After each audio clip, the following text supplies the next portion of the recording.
Educação à distância, mudando realidades.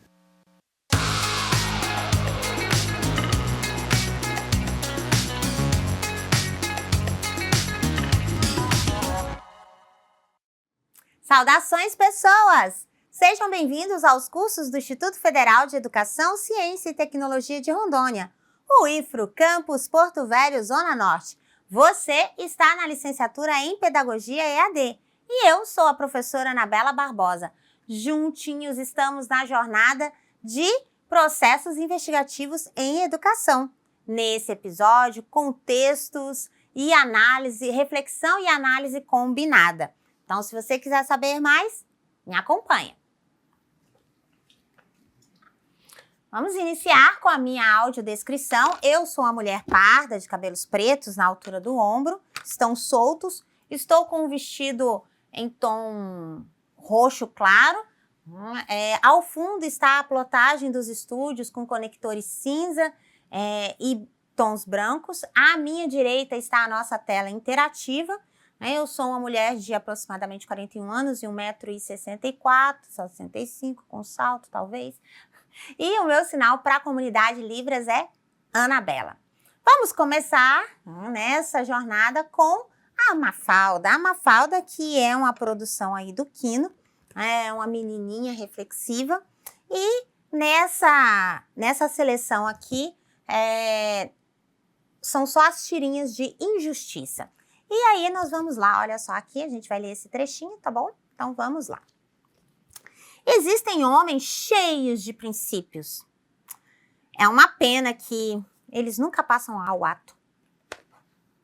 E aí? Você é uma dessas pessoas cheias de princípios, mas que não age? Bom, acho que não, porque se você está fazendo pedagogia, você é uma pessoa que tem princípios e que age para transformar a realidade. E é por isso que nós estamos aqui nesse episódio, nessa jornada, nessa trilha, tentando fazer a transformação da nossa educação. Bom, e para fazer essa transformação, é claro que a gente precisa de quê? A gente precisa analisar o nosso contexto, fazer reflexões, fazer ponderações e análises combinadas. E o que você precisa saber para fazer isso?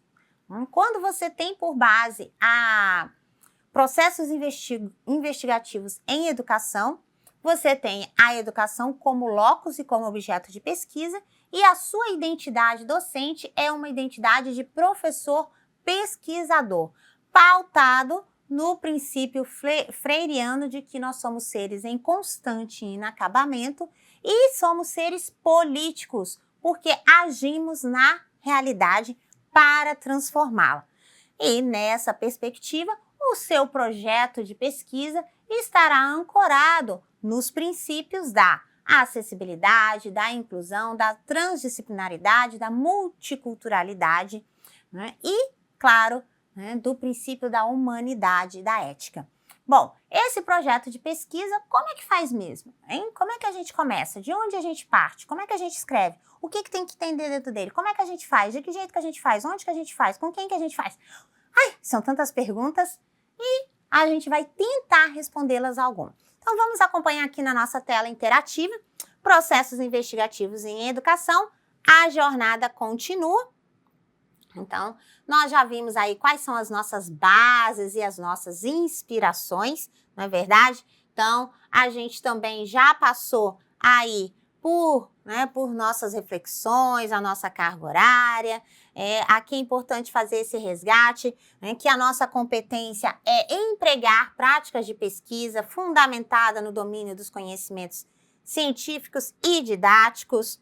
A nossa emenda, então nós estamos aqui em contexto, análise, vivência e reflexão combinada. Ainda vamos conhecer todos esses demais elementos do projeto de pesquisa, integradores, intervenção, observação, relatório, intervenção, a investigação da pedagogia nos contextos da primeira infância e, claro, o portfólio e o registro do trabalho docente. Nossas inspirações, que nunca é demais reforçá-las, a pedagogia da Selma Garrido Pimenta, especialmente o capítulo do José Carlos Libânio, o texto na íntegra do Michel Tiolan sobre pesquisa-ação, O trabalho na íntegra também da Nadinha, de modelos de análise e elaboração de materiais didáticos. Evidentemente, é base a pesquisa em educação, né, especialmente abordagens qualitativas da Menga Ludwig e da Marli André. O Pedrinho Maravilhoso, com o Praticar Ciência sobre a ciência política. O IASG, com projetos, programas e portfólios. E as meninas aqui, que é a Magda Damiani e a Luciana Penitente, respectivamente, pesquisa do tipo intervenção e a pesquisa na formação e no trabalho docente. Então, nós já vimos aí o nosso percurso, nós já vimos como que se dá esse processo. Estamos nessa etapa do processo em que você pode optar por uma das 3 trilhas para a construção do seu trabalho de conclusão de curso, né, o estágio, a extensão ou a pesquisa. Independente da trilha escolhida, vai gerar um artigo científico. A diferença é o produto desse artigo científico, em que um vai ser um serviço, o outro será um material didático e o outro será uma reflexão teórica. E seguindo reto toda a vida, vimos também as etapas do processo inicial do projeto de pesquisa. E agora, o que você precisa saber? Claro, o que você precisa saber? O que você precisa saber para investigar educação? O que você precisa saber para construir o projeto de pesquisa? Bom, o curso de pedagogia elaborou um material, um guia específico para essas orientações. Esse material está disponível no ambiente virtual e é um material de orientação, digamos assim, didática e metodológica, ponto a ponto, das competências, das responsabilidades e do processo que vai ser essa jornada formativa, que é uma organização, né, uma estrutura, uma estratégia didático-metodológica um pouco diferente das que são apresentadas em outros cursos de licenciatura em pedagogia. Então, ai, novidade, né? Ai, que tudo é diferente, mas vamos lá. Então, o que você precisa saber? Aí você precisa saber, vamos lá, esse material interativo também está aí no ambiente virtual. E aqui a gente tem, deixa eu colocar aqui no modo de apresentação. Pronto, olha lá que bonitinho, né? Então, esse é o guia do quê? O guia do TCC de licenciatura em pedagogia. E como que está o nosso guia do TCC? Ele tem aí uma organização, né? Quais são os documentos, quais são os princípios, os objetivos, as atribuições do coordenador, as orientações administrativas, as orientações acadêmicas e a equipe. Bom, aqui está a apresentação geral sobre o que é, né? E aí aqui eu vou trazer um pouquinho para a gente fazer essa definição aqui do que é o trabalho de conclusão de curso. Então, artigo 1º, o trabalho de conclusão de curso, ou seja, o TCC, integra a formação da pedagoga e do pedagogo do Instituto Federal de Educação, Ciência e Tecnologia de Rondônia, do campus Porto Velho, Zona Norte, como componente curricular. Enquanto componente curricular, ele é obrigatório. Você não conclui o curso se você não elaborar e apresentar o TCC. Então, nessa condição de componente curricular, ele é obrigatório. Ou seja, você aqui não vai poder escolher. Você tem que fazer o TCC, tá? Agora, a forma como você fazer, como você vai fazer, você pode escolher. Artigo 2º, considera-se trabalho de conclusão de curso de pedagogia o resultado de atividades de ensino, pesquisa e ou extensão desenvolvidas sob orientação do docente vinculado ao curso.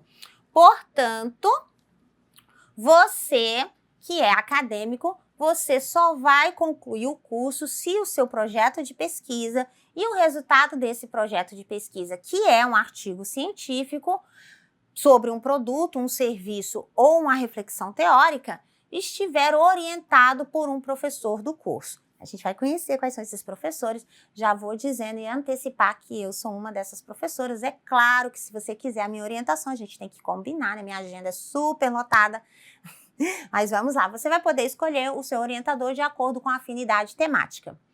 Artigo 3º, o tema do TCC deverá se relacionar com a educação e as suas interfaces com áreas afins, de modo a contribuir para a reflexão teórica o desenvolvimento de práticas e metodologias de ensino, a análise de intervenções, a formulação e implementação de políticas públicas e de inovação tecnológica na educação formal ou não formal. Bom, vocês já passaram aí pelo estágio em gestão escolar, em espaços escolares e em espaços não escolares. Então, quando a gente fala aqui no guia que existem educação formal ou não formal, nós também estamos contemplando esses espaços não escolares, como igrejas, como instituições públicas, organizações não governamentais, filantrópicas e uma diversidade de espaços que podem ser considerados não escolares e também não formais do ponto de vista educativo. Então, essa intervenção pode ser em qualquer um desses ambientes, desde que a temática esteja relacionada com a educação ou com uma área afim à educação. Além disso, a temática que você vai escolher, ela deve ter estreita relação com educação, evidentemente. E aí, educação, ela tem afinidade com uma infinidade de temáticas. Então, por exemplo, a tecnologia, a inovação, a gestão, elas são áreas que têm afinidade com a educação. E que, se de repente elas ainda não têm, pode ser que você estabeleça essa afinidade. Quem sabe? Vamos seguir reto toda a vida. Então, aí está o nosso... E o que é esse TCC, né? Quais são os princípios que orientam esse TCC? Então, aqui no nosso artigo, a gente está usando aqui o Canva, né? Que tudo, vocês já conhecem o Canva, porque a gente já trabalhou no Canva. Né? Então, o guia está no Canva. O guia está no Canva, mas também está aí no AVA. E quais são os princípios que orientam o nosso trabalho de conclusão de curso? Grande demais. Espera aí. Agora sim. Opa, não, agora não. Aí, agora sim. Agora, quase. Aí. Então, inciso 1. Indissociabilidade do ensino, da pesquisa e da extensão dentro dos processos de formação dos acadêmicos. O que é indissociabilidade? Vamos de novo? Vamos ver se a gente aprende. Indissociabilidade. Indissociabilidade entre ensino, pesquisa e extensão. Qual seja essa indissociabilidade? Você está na academia e você está sob orientação de um professor. Isso se configura como ensino. Pesquisa. Todas as 3 trilhas, elas se baseiam na elaboração de um projeto de pesquisa, ou seja, em processos investigativos sobre a educação e sobre a realidade educativa, certo? E extensão, porque todas elas vão gerar um produto. Esse produto, ele é a resposta acadêmica e científica da instituição e de você, enquanto acadêmico, para a sociedade. Seja ele o serviço, seja ele o material didático, ou seja ele o artigo científico de reflexão de base teórica que você vai discutir a sua temática e, evidentemente, publicá-lo em um periódico qualificado, Qualis CAPES, de acordo com a classificação da CAPES para as produções científicas no Brasil. Então, essa é a configuração de ensino, pesquisa e extensão indissociáveis. Você não faz só ensino, você não faz só pesquisa, você não vai fazer só extensão. Você vai fazer os 3. Mesmo que você escolha uma trilha, você estará fazendo os 3. Inciso 2. A aplicação de conceitos e teorias estudadas durante o curso de forma integrada por meio da execução de atividades e ações de pesquisa, ensino e extensão. Não são necessárias maiores explicações. Desenvolvimento da capacidade leitora, investigativa e autônoma do discente. Bom, esse desenvolvimento ele já vem sendo uma intenção desde o primeiro período e, claro, agora ele vai tomar um ar mais robusto, vai depender mais da sua atuação enquanto acadêmico, enquanto professor, pesquisador, do que tem exigido anteriormente. Não que tenha se exigido pouco, mas agora exige-se ainda mais uma postura mais intensa dessa investigação, dessa atitude de pesquisador, dessa construção dessa identidade docente.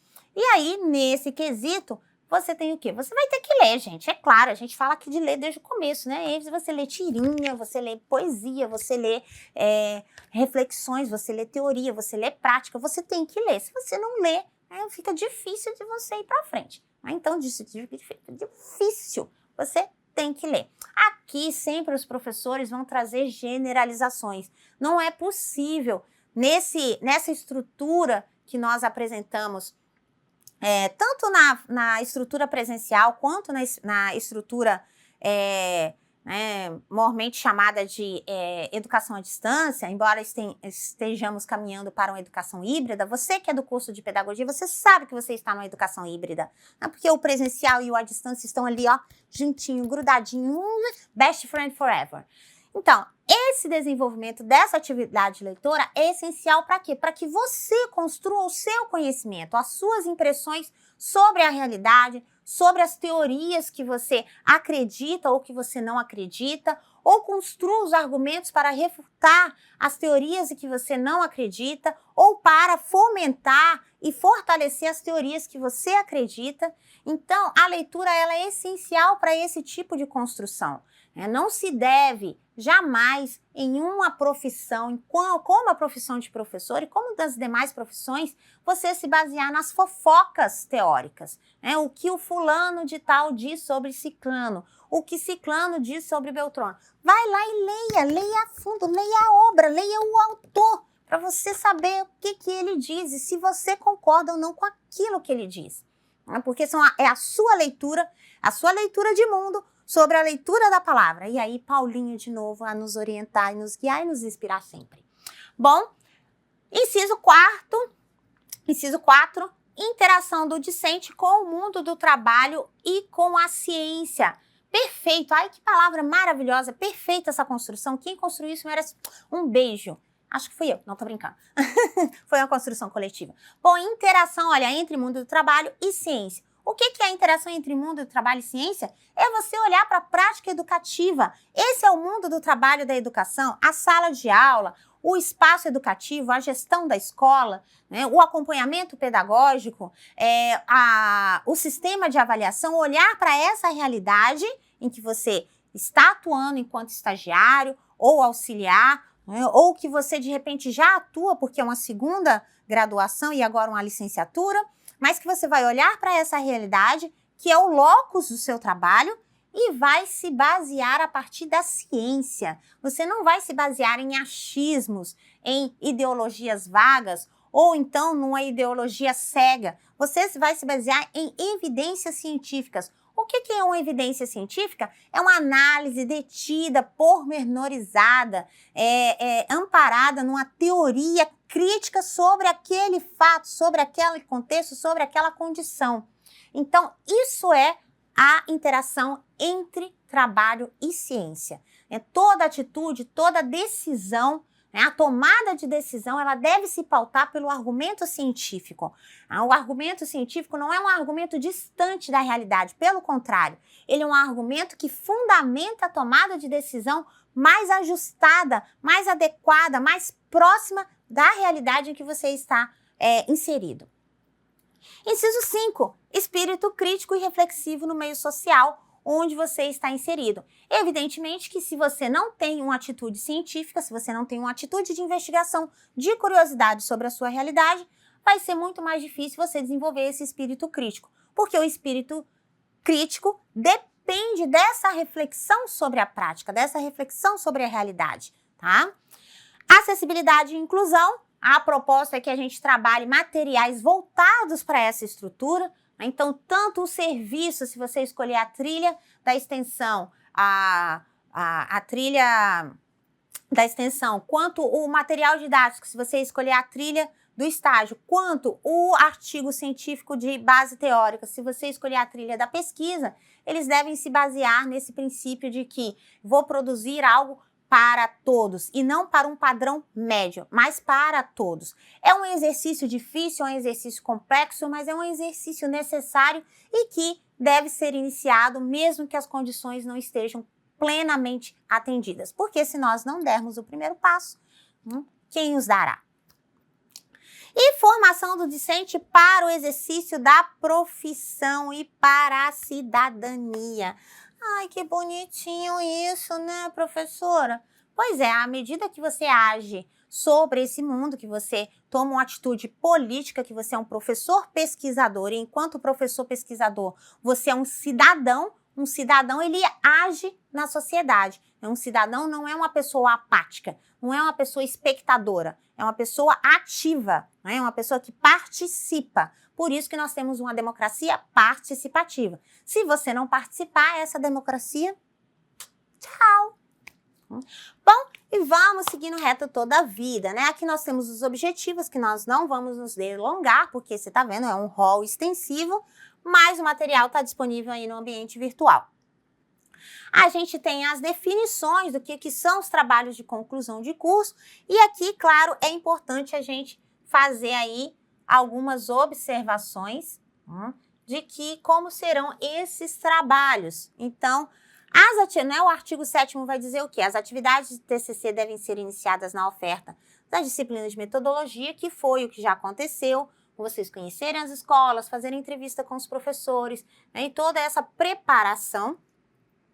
A partir do itinerário formativo das disciplinas de pesquisa, o aluno deverá elaborar um projeto de pesquisa para a realização do trabalho de conclusão de curso, que será um trabalho escrito, sob orientação de um professor, podendo ser realizado de 3 formas distintas. E aí que está a nossa inovação, porque esse pessoal da pedagogia é um pessoal de inovação, né? Se eu tenho que dizer uma coisa, eu vou dizer agora. Esse pessoal de pedagogia, essa turma, essa equipe, essa coordenação, esses professores, cara, essas pessoas, eles são muito inovadores.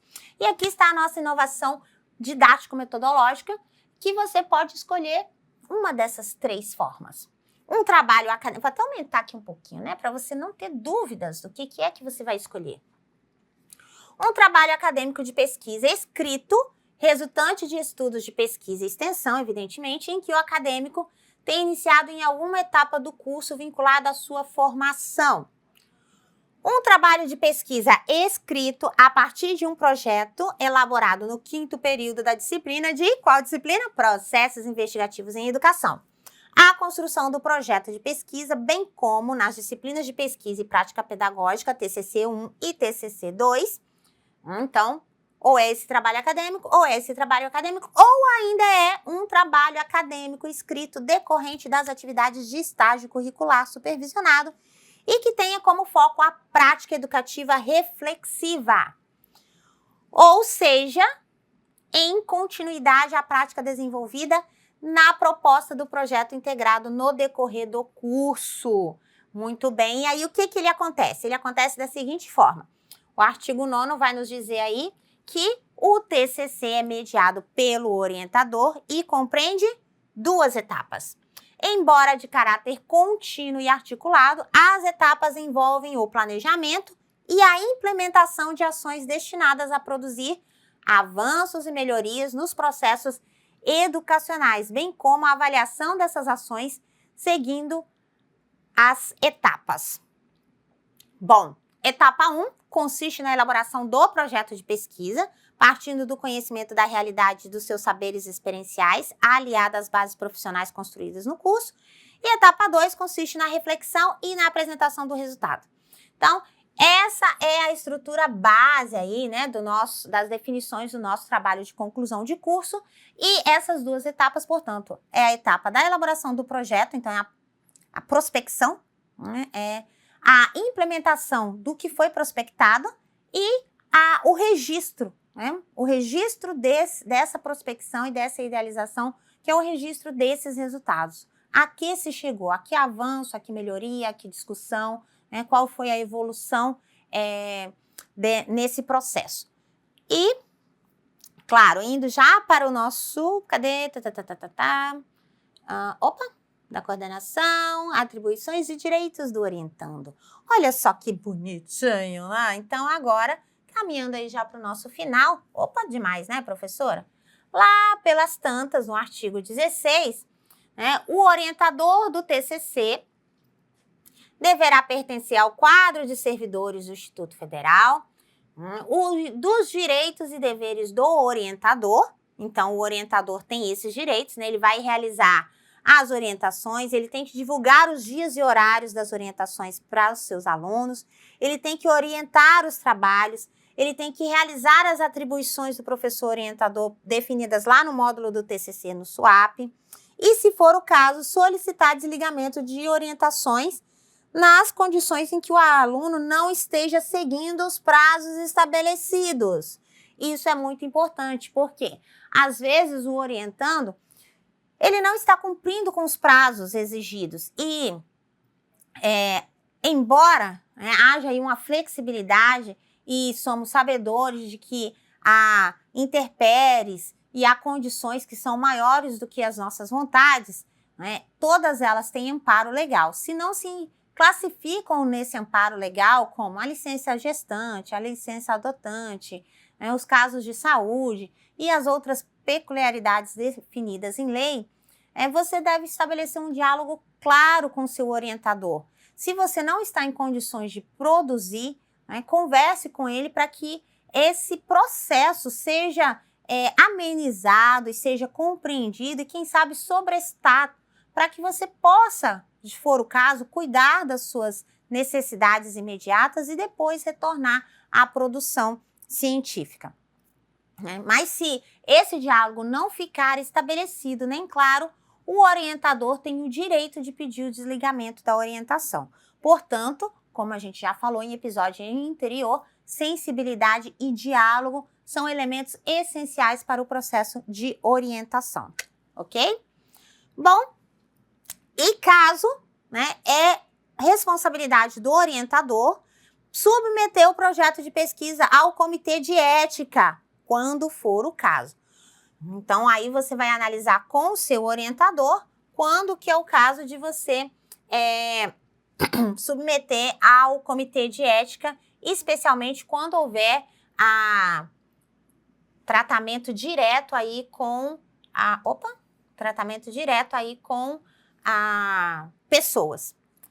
E lá no artigo 18 estão as atribuições dos direitos de quem? De você, orientando.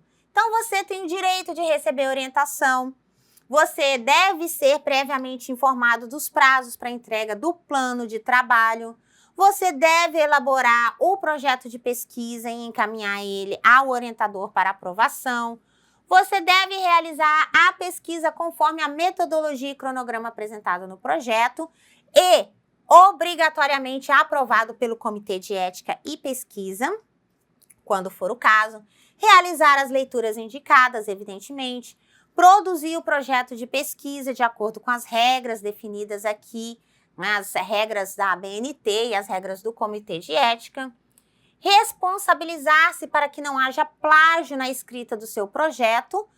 A nossa proposta didático-metodológica ela tem sido trilhada no sentido de que as construções sejam sempre autorais, mas há, claro, sempre um risco muito grande de plágio, às vezes até por culpa. Então, você tem aí o plágio culposo e o plágio doloso. No direito, há uma distinção, o dolo é quando você não tem intenção e a culpa é quando você tem intenção. Então, pode acontecer efetivamente de você se sentir inspirado, escreveu as palavras ali, mas mesmo que tenha sido com as suas palavras, a ideia, o conceito é de outro autor, então não é seu, você tem que fazer a referência e para isso servem as citações que a gente já vem trabalhando aí ao longo dessa jornada desde o primeiro período até agora.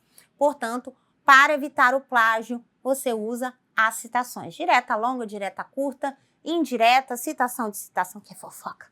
Mas, para não ocorrer isso, você utiliza essa forma também. Então, sempre faça citações e a referência daquilo que te inspirou. É uma forma de respeito com os autores que já escreveram antes de você. E uma forma de você também honrar tanto essas pessoas quanto a sua própria produção. No sentido de que você está dando o crédito a quem produziu e você está dando crédito ao que é seu de fato, a parte que lhe compete essencialmente, que é a sua construção.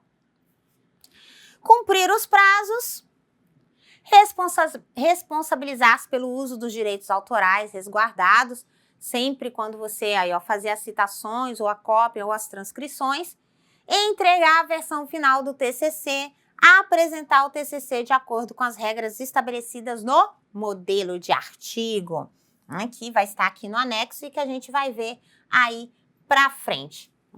Então, algumas dessas questões são essas do plágio. Responsabilizar-se para que não haja plágio, né? A forma ética e tudo isso que nós já comentamos, já foi dito, já foi tratado. E aqui da estrutura do TCC, que vale o quê? O que vale destacar aqui é o artigo 23, vamos deixar ele um pouquinho maior. O artigo 23 vai dizer o quê? Artigo científico ou decorrente de relato de experiência é a parte de uma publicação periódica com autoria declarada. Então, o que vai gerar o seu TCC? Vai gerar um artigo científico. Apresenta e discute ideias, métodos, técnicas, processos e resultados nas diversas áreas do conhecimento correlatas ao curso. Artigo 24. Um artigo científico pode ser original, quando apresenta temas ou abordagens originais, trata de experiências, pesquisas ou vivências criativas completamente independente e particular, que parta da criação ou inspiração própria ou de revisão. Então, ele pode ser original ou de revisão. Ele será de revisão quando resume, analisa e discute informações já publicadas, tá? E aí a gente vai ter a estrutura do artigo, que é formada pelos elementos pré-textuais e textuais, que vocês vão trabalhar aí mais futuramente, porque é o resultado final. E também vai ser trabalhado em articulação com o seu professor orientador. Depois disso tudo vai vir a defesa. Então, depois que estiver pronto, vocês vão constituir uma banca de avaliadores. Geralmente o orientador indica os nomes, mas você pode indicar o nome dessa banca. Essa banca é composta pelo seu professor e mais 2 avaliadores. E esses avaliadores vão literalmente avaliar a sua produção científica, conceituando de 0 a 100, e essa nota é a nota final para o trabalho de conclusão de curso após a sua defesa. Se houver necessidade de revisões, de complementações, a banca vai informar e vai lhe conceder um prazo para fazer os ajustes. Nossa, e aí, olha só, nós temos o fluxo bonitinho aqui. Aí o fluxo no Geniali também. Adivinha quem fez esse fluxo? Não vou nem falar. Bom, qual é o fluxo do TCC?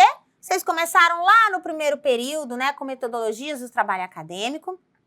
E agora estão aqui, no 5º período, bonitinho, correndo, E aqui no 5º período, vocês têm que fazer o quê? Escolher a trilha formativa, que é o grupo de estudo do estágio, o grupo de estudo do ensino e extensão ou o grupo de estudo da pesquisa. Vocês terão que fazer o quê? Vocês terão que fazer a matrícula em TCC, tá? Isso é responsabilidade sua, acadêmico, da acadêmica.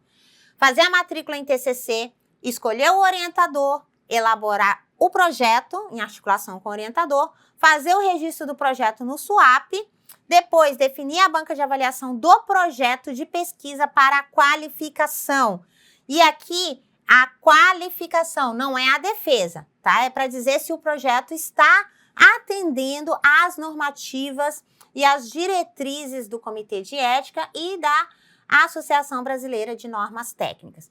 Depois que passar o 5º período, você vai lá para o 6º período e vai realizar a pesquisa e a prática pedagógica do TCC-1, que compreende, de modo bem resumido, o agendamento das orientações, o desenvolvimento da pesquisa e da escrita, essa relação, esse diálogo entre teoria e prática e a produção do TCC conforme a trilha escolhida.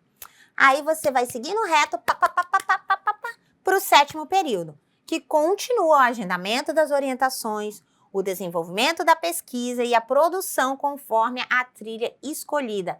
No 7º período, já se pressupõe que você esteja aplicando a prospecção que você fez com o seu orientador. E no 8º período, você vai fazer só a redação final, pequenos ajustes né, orientações já para a defesa pública. 8º período, você já não está mais aplicando a pesquisa. 8º período, você já está só finalizando o texto para a defesa pública nos seminários de defesa dos TCCs. E aí você chega lá, feliz da vida, né? Olha só, você chegou aqui, eu vou deixar até bem grandão, você chega aqui, correção pós-banca e depósito da versão final e recebimento do diploma. Uhul! Opa, vou deixar maior. Aí. Então, essa é a sua trilha, né? Da agora até o 8º período. E a gente espera que você tenha uma trilha bem feliz, uma trilha, né, com o acompanhamento necessário, com as orientações devidas, com a dedicação que é necessário da sua parte para que o trabalho aconteça. Então, lembrando, aqui no 5º período, você faz a escolha da trilha e você faz matrícula, escolha do orientador, escolha do tema, registro do projeto. E já começa as orientações. Então, a disciplina não é só da professora Anabela. A disciplina da professora Anabela com os seus orientadores já, hein? Com o orientador, aliás, de cada acadêmico escolher. Já para o 6º período, aí você já trabalha as orientações, que é os subsídios teóricos e a prospecção do produto, que vai ser o serviço, que vai ser o material didático ou que vai ser a análise teórica. No 7º período, a aplicação deve ser concretizada. Pode iniciar a aplicação aqui no 6º período? Vai depender do ritmo da sua orientação, tá? Mas independente, aqui no 7º período ela tem que estar concluída. No final do 7º período você tem que concluir a aplicação. Para no 8º período restar apenas os ajustes finais, né? As perfumarias, digamos assim, que, né, eu aprendi aí com o professor Alexandre. Então, as perfumarias, que são os detalhes que deixam o texto redondo, que deixam o texto apresentável. Então, aqui você já vai fechar os resultados, mas já vai apresentar, né? 8º período você já apresenta e já encaminha para a defesa pública, tá? Lembrando que o seu diploma você recebe somente e somente depois que você deposita a versão final, né, do seu trabalho de conclusão de curso, mesmo que de repente, do ponto de vista proforme, a colação de grau ocorra, você só recebe o diploma efetivamente depois do depósito da versão final do trabalho de conclusão de curso. Ai, que tudo! E aí você termina e você será um pedagogo, uma pedagoga nesse complexo da educação brasileira e fará com certeza a transformação da nossa realidade. Então, acompanhe aí os nossos episódios, as aulas síncronas, os momentos de orientação com os professores, faça a escolha de modo aí mais alinhado com os seus interesses, com as suas intenções e de todas as formas. Se baseie pelo diálogo com o seu orientador, o diálogo aberto e sensível, porque aí as condições operacionais, a operacionalização do processo será bem mais tranquila e vai favorecer, com certeza, a construção de um conhecimento de modo mais acessível, mais completo e coletivo e integrado.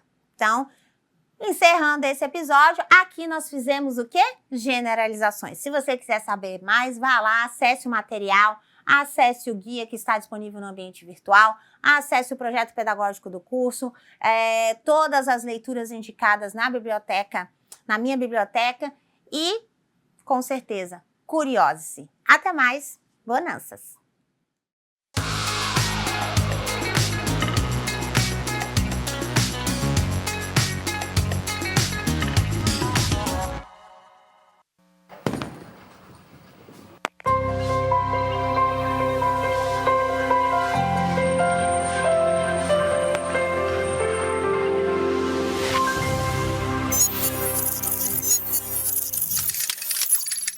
Educação à distância, mudando realidades.